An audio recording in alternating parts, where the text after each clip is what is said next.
ABP! Bumbero ng Pilipinas.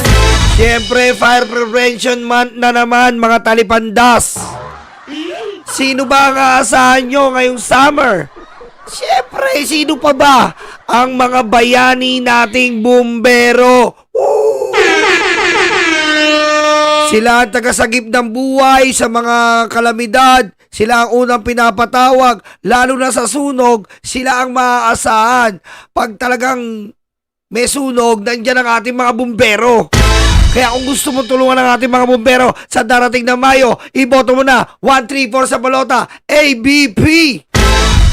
Ang bumbero ng Pilipinas. Sila po ang tutulong sa atin upang ang mga bayani natin bumbero ay magkaroon na ng saysay, magkaroon na ng buhay at ma-recognize na dito sa bansang Pilipinas. ABP po, 134 sa balota. Summer na naman. Sila na naman ang kailangan natin. Ang nakaantabay para ang mga bahay natin ay talagang kung sakasakaling magkaroon ng problema sa sunog, andyan ang ABP. Buwakan ng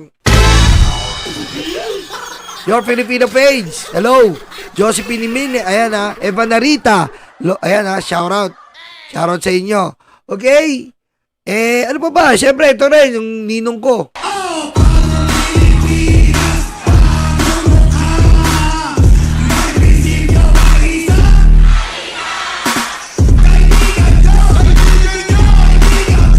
Siya si Bongbong. Yan ka na naman, may boses ka na naman, maligalig ka na naman, Yolo. May boses ka na naman, maligalig ka na naman, sige. Sige, tuloy mo, makulit ka. Stupid. May boses ka na naman, tigas ulo ka ha. Be shining examples of how a bagong Pilipino should be. Ito po yung sinasabi ko sa inyo, kita mo tayo na una nito. Ngayon na lang sinabi ni BBM tong bagong Pilipino, pero matagal ko na sinabi sa inyo, bagong Pilipino. Ganito kami yan eh. Oh, ganito kami. Oh, sabi niya, bagong Pilipino, disciplined, patriotic, and committed to the greater good. Isa-isain natin. Hindi kasi natin makukuha ang bagong Pilipinas, mga libag, mga karayuma. Kahit anong gawin natin, hindi natin kaya ang bagong Pilipinas kung hindi po tayo magiging bagong Pilipino. Ano ba yung bagong Pilipino? May disiplina, unang-una. Kailangan may disiplina po tayo. Bago tayo magkaroon ng disiplina sa iba, magkaroon muna tayo ng disiplina sa sarili. Pag matatapon ka ng basura, diba, kumain ka ng ano, huwag mo itapon dyan sa mga tatanga-tanga ka. Huwag mo itapon dyan. Diba? Tapon mo sa basurahan, tanga ka eh.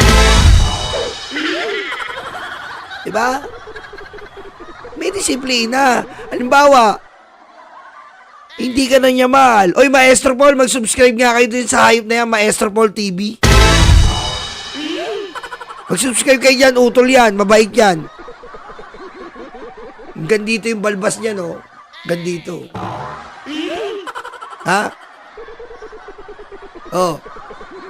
Kailangan disiplinado tayo. Unang-una, may jowa ka. Hindi ka na mahal. Itapon mo na. Disiplinado ka dapat. Itapon mo na. Ibasura mo na yung pusang ama na yan. Diba? Walang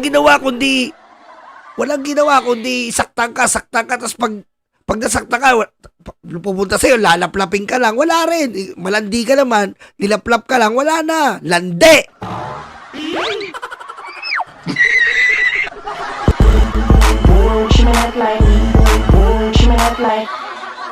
Diba? Pag hindi na mahal, itapon na. Ganon, sabi ni BBM, disiplinado. Okay? Hindi yung pag nilaplap ka, lab uli. Hindi ganon. Itapon mo na yan. Okay? Sabihin mo dyan sa jowa mo, lap-lap is good, but we need cash. Ganon. Ha? Tinuturuan ko kayo ha. Bao galit sa... Sabi mo, lap-lap is good, but we need cash. Tama si Green Day, mga marupok party list kayo eh.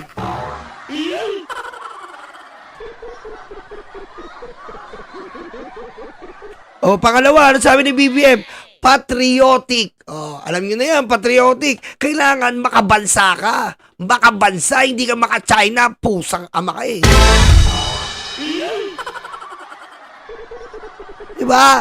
Kailangan kung saan tayo, saan nagbuna ang ating saninlahi, yun ang mamahalin natin. Patriotic. Diba? Makabansa. Pinagtatanggol mo ang kasirilan. Hindi mo sinasabing walang West Philippine Sea, bato-bato. Ano yung bato-bato? Ano yung Laguna? Bato-bato hot spring? Ha? Huwag kang ganon. Ha? Meron o walang West Philippine Sea, kung sino pwedeng mag-kunayb-kunayb, tayo yon mga Pilipino. Anong masama kung walang West Philippine Sea, inimbento natin? At least, Pilipino ang nag-imbento, tayo-tayo. Pusang ama ka eh.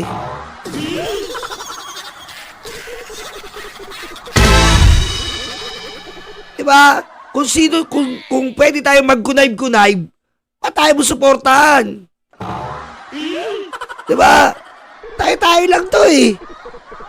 Ano ngayon kung gakulangot, kahit sabihin natin gakulangot lang yung West Philippine Sea, kung gusto natin may ganun tayo eh. Bakit ayaw mo? Ba't ayaw mo i-recognize? Kahit kulangot yan, gauhog, basta sinabing West Philippine Sea yan, sa atin yan, pusang ama ka.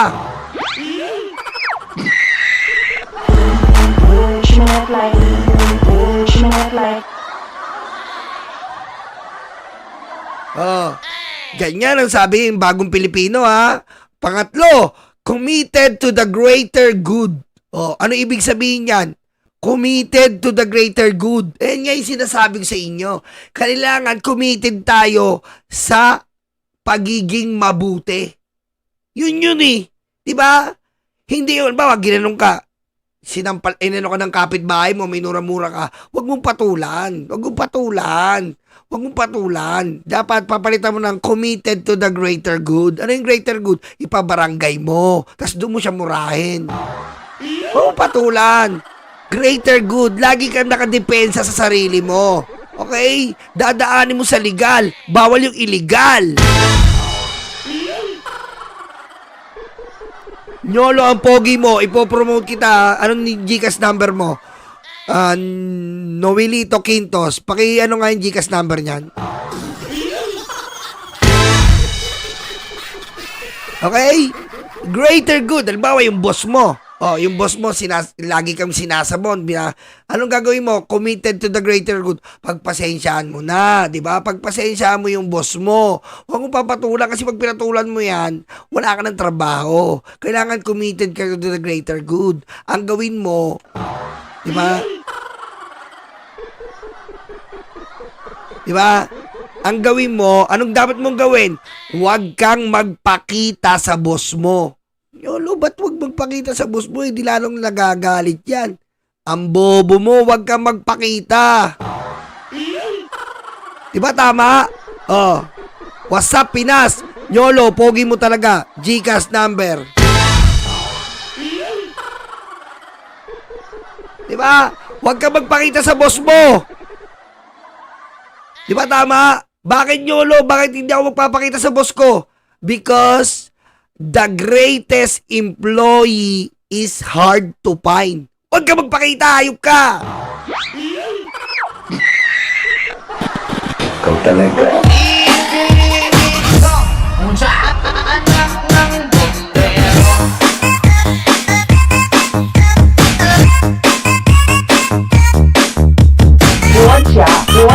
Guo Chuxi Xi Jinping. Nag-gets nyo na? Taguan nyo yung boss nyo. Kung maaari, 3 days, huwag kayong magpakita. Pag nakita niya kayo, asan ka bang pusang ama ka? Ngayon, boss, the great employee are hard to find. Papalakpak sa'yo yun. Very good! Kunin mo yung karton mo, umalis ka na.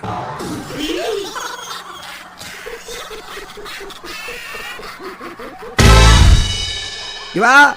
Yun ang sinasabi ko sa inyo. Eto na po, pangalawang good news natin. Pasok!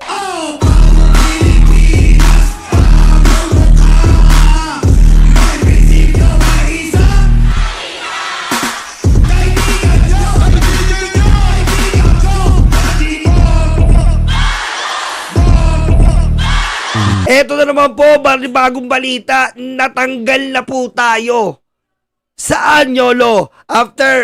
Sa loob ng 3 taon, ang Pilipinas ay sa wakas inalis na sa gray list o yung listahan ng may mga bad, very bad. Anong bad, very bad, Yolo? Yan yung Financial Action Task Force. Yan po yung mga tumitingin sa mga dirty money, mga casinos money, dahil po inalis na po natin ang Pogo. So ang Pilipinas po ay inalis na sa Financial Action Task Force. Ayan na, inalis na tayo sa watchdog. Kumbaga, wala na sa atin yung talagang nakikita nilang money laundering sa mga illegal na pasugalan, illegal na sindikato, illegal na Diablong Duterte. Oh. Ayan po ha. Panibagong achievement na naman to. Ayan po ha. Ito. PH now is actively combating the risk of dirty money flowing through casinos in the country. Offshore gaming operators have been closed and casino junkets are now closely scrutinized. Ayan. Ayan po ang sinabi na tayo po ay natutuwa ang iba't ibang bansa. Dahil nga po sa totoo lang po tayo po ay Pilipinong bansa. At ang Pilipinong bansa, ibabalik po ko po kayo sa panahong 1521.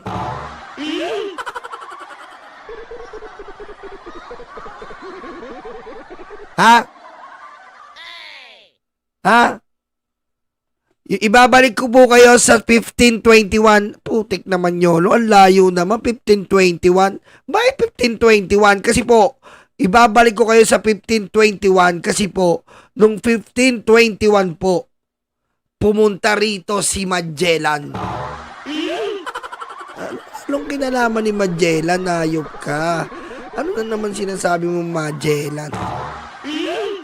Pumunta po dito si Magellan at itinarak niya ang Iglesia Katolika Apostolika Romana. Diba? Itinarak ni Magellan ng Apostolika Romana o Katoliko. Yun po ay naging malaking impluwensya ng Espanyol dito sa ating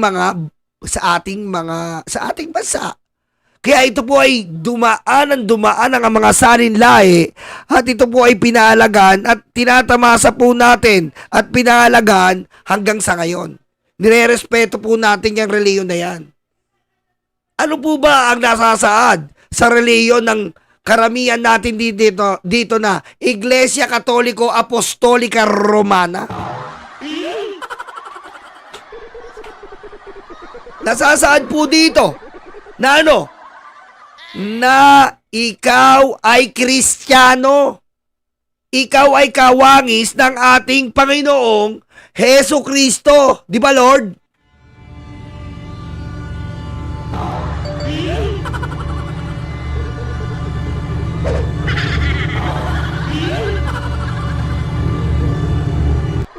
Ganyan po tayo. Tayo ay naging reliyoso. Ngunit dumating ang panahong 2016 kung saan winasak po ang dignidad ng mga reliyon. Winasak po, pinagmumura ang mga kaparian, pinagmumura ang Santo Papa, pinagmumura ang Diyos. Winalangya talaga lahat sila. Sino lang po may kagagawan yan? Si Rodrigo Roa Duterte. At pinayagan niya po ang pogo na pasugalan ng mga hayop na yan.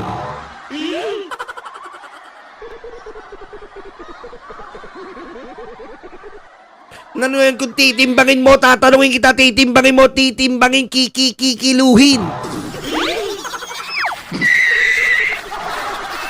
Shhh! Yolo, mais ka. Reliyon yan. Umayos ka nga. Uy! Titimbangin. Daan-daan lang po ha. Medyo na ano po kasi, sumobre yung laway ko eh. Titimbangin at kikiluhin mo dapat po talaga hindi natin pinusuportahan ng pagsusugal. Kahit sa loob at sa labas ng bansa yan, bawal yan.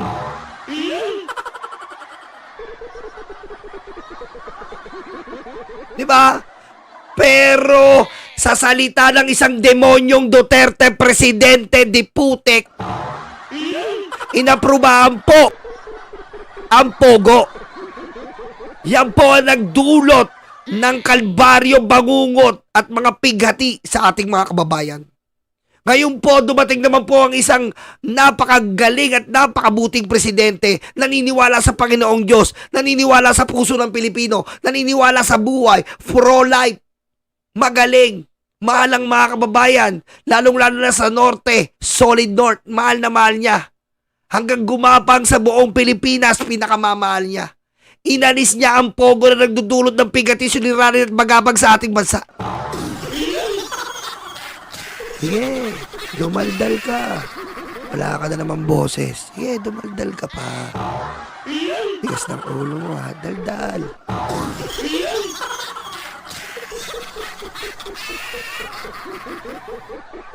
Dumating ang presidenteng yan, hindi nating inaasahan at itatarak niya sa ating bansa na anumang oras kailangan buwagin na ang pasugalan, buwagin na ang pogo na nagdudulot ng kasamaan at hindi kabutihan sa ating bansa.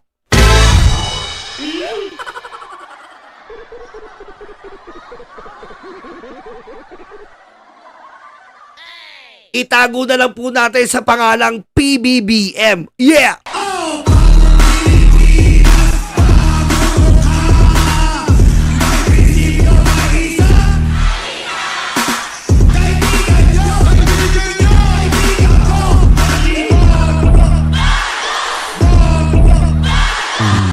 Ayan po! Putik, ang haba, biro mo. Nagsimula tayo sa 1521, natapos kay Bongbong Marcos. Napakagaling, ano po?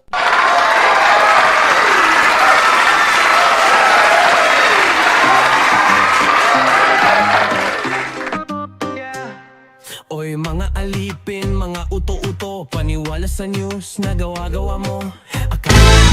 Ayan po! Maraming salamat po. Magkita-kita po tayo sa susunod na live. Alam mo kung sinong mga matalino, pero bakit ngayon mukha kayong tanga at gago? The fake news yan, tinawag sa kongreso, nagtago sa lungga. Matapang lang talaga sa social media, pero sa personal ang pangit nila. Per Duterte sa kalam, ang puon nilang nakadaya, pero silang diablo, silang masama. Mga kulto ito na walang hiya, huwag tularan o galing diablo yan. At eto na nga po, nakikita niyo po sa larawan. What a lovely photo.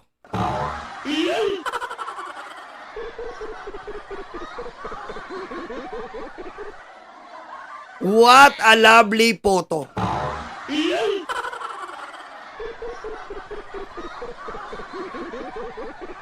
Marami po nagtataka ngayon, bakit ba tila ang ating Senate President ay umuurong ang dila upang sabihin na halika na, ituloy na ang impeachment.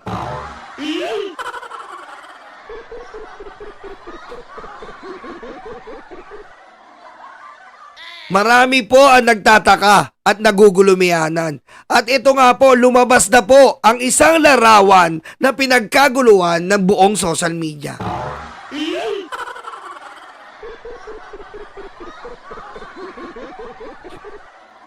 Sabi nila, Nyolo, meron tayong Mary Grace Piatos.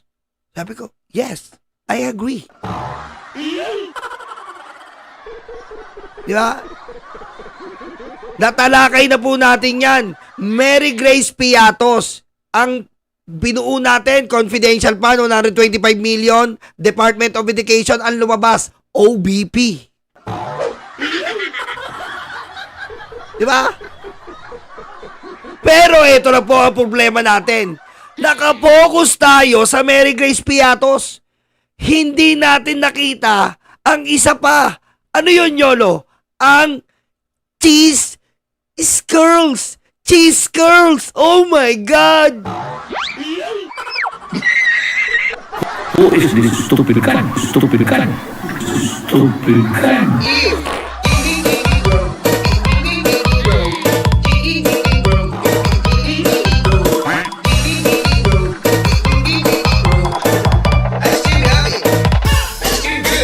Hindi po siya naliligo. Bobo ka! Ano ba yung Ay, Mamo Lalaine. Hello, Mamo Lalaine, Kamandag. Shoutout, Mami Irene, Daddy Armin, Mami Bengay, Mami Dom. Shoutout sa mga admin natin. Hindi natin napangalanan yung cheese curls ng Jack and Jill na pag kinain mo, maiiwan yung dilaw sa ngipin mo.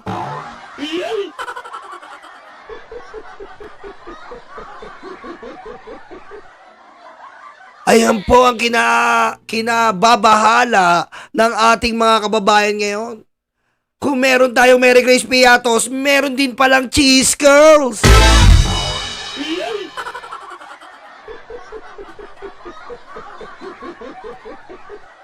Kaya parang nagdedeleka na po ang impeachment.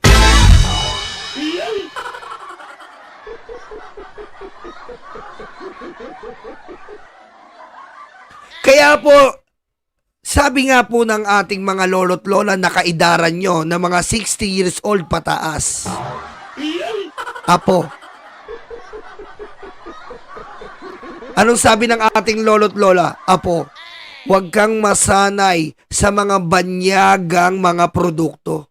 Bakit po, lola? Wala mas madudulot na mabuti sa iyong kalusugan. Ay ang kinakain mong tinapay, masanay ka, ang palaman mo dyan ay Coco Jam.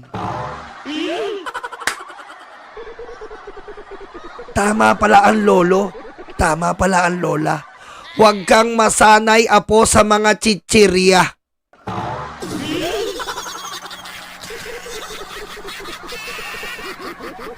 Tama si lolo, tama si lola. Kasi nung minsan kumain ako ng piatos at kumain ako ng cheese curls, nagalit at nagtampo ang aking lolo't lola. Itinapon niya sa basurahan ang piatos at ang cheese curls sa aking magkabilang kamay dahil ito ay nabili ko.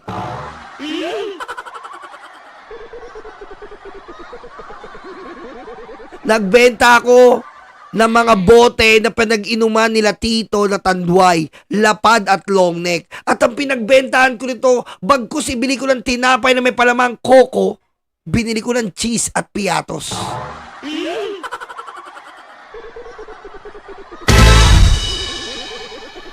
Kaya tama si lolo't lola. Iwasan natin ang piatos at cheese curls.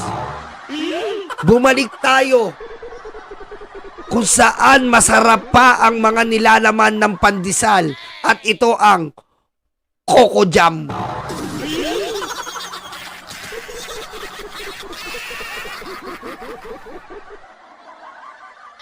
Diba? Tama. Huwag kang masanay sa chichirya, apo. Opo, lola. Namiss ko kayo. Diba? Kaya, what a lovely photo. Makikita nyo po sa potong to, ang isang nasa gitna, yan po ang tinatawag nilang jablatic. Ha? Jablatic. Hindi po siya Russian. Hindi po siya Russian. Jablatic. Jablong adik. Jablatic.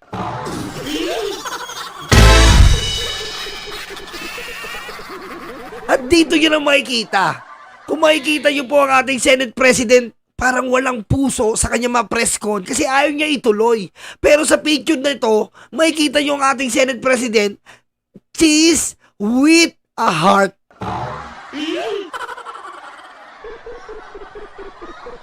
Ha?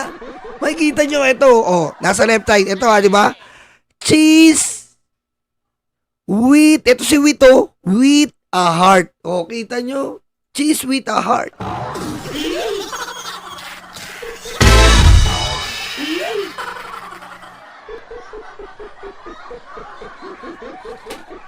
Grabe, no?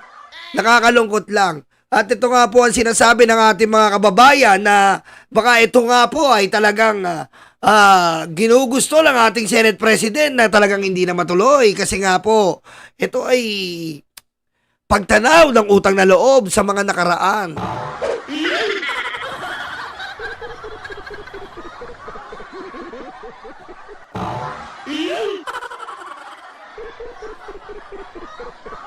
Nagtatanong lang naman kami. Nagtatanong lang naman po kami sa inyo, Ginoong Senate President. Mahal ng Ginoong Senate President. Alam po namin na may mga matitindi po tayong pagsasamahan ng dating Pangulong Demonyong Duterte.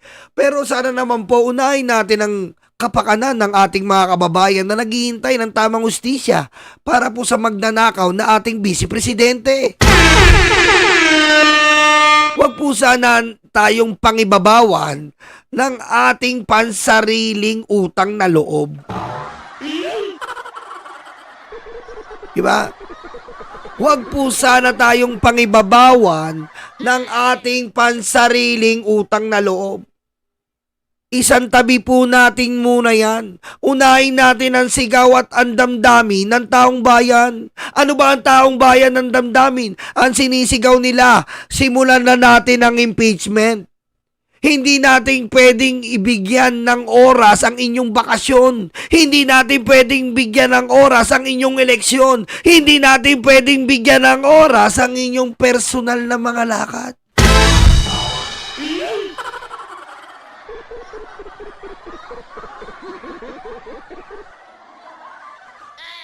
Kami ang nagpapasweldo sa inyo. Kami ang dugong dumadaloy sa ugat ng gobyernong ito. Kung kami ay mawala dito, wala din kayo.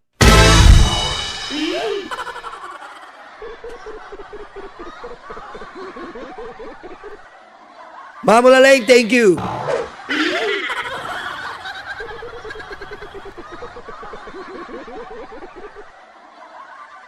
Kaya Ginoong Mr. President, Senate President. Hoy, Balot Boy, shout out. Kaya Mr. President, Senate President, nakikiusap kami sa iyo. Isang tabi muna natin kung ano may nakikita natin sa larawan. Kung talagang tumatalaw ka ng utang na loob dyan, eh wala kayong magagawa. Pero sana unahin muna natin ang sigaw ng taong bayan.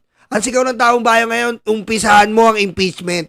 Dahil ikaw din nagsabi niya nung wala pa. Anong sabi mo? Anytime. Kahit na bakasyon kami, walang bakasyon sa amin. Sa'yo nang galing yan.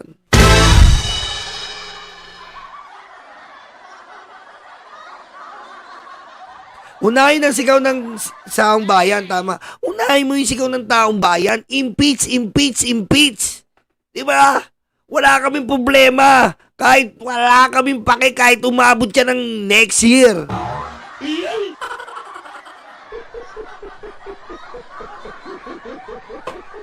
Ha?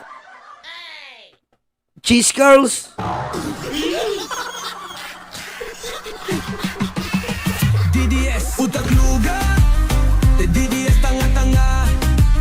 The DDS, utak luga. The DDS, tanga-tanga.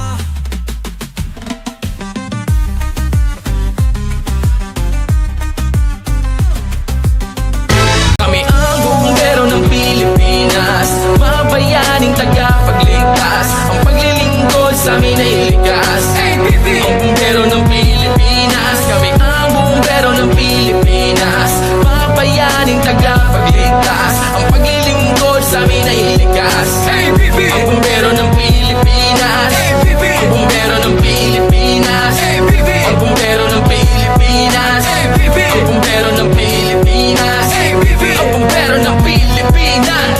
Para sa mga maralita, may puso, may tapang, may Diyos. Para sa mga maralita, may puso, may tapang, may Diyos.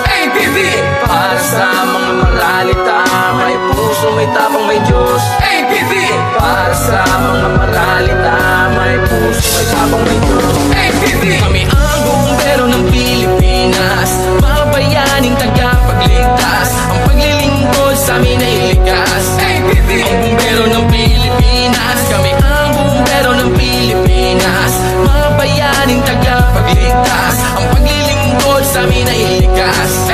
Bumbero ng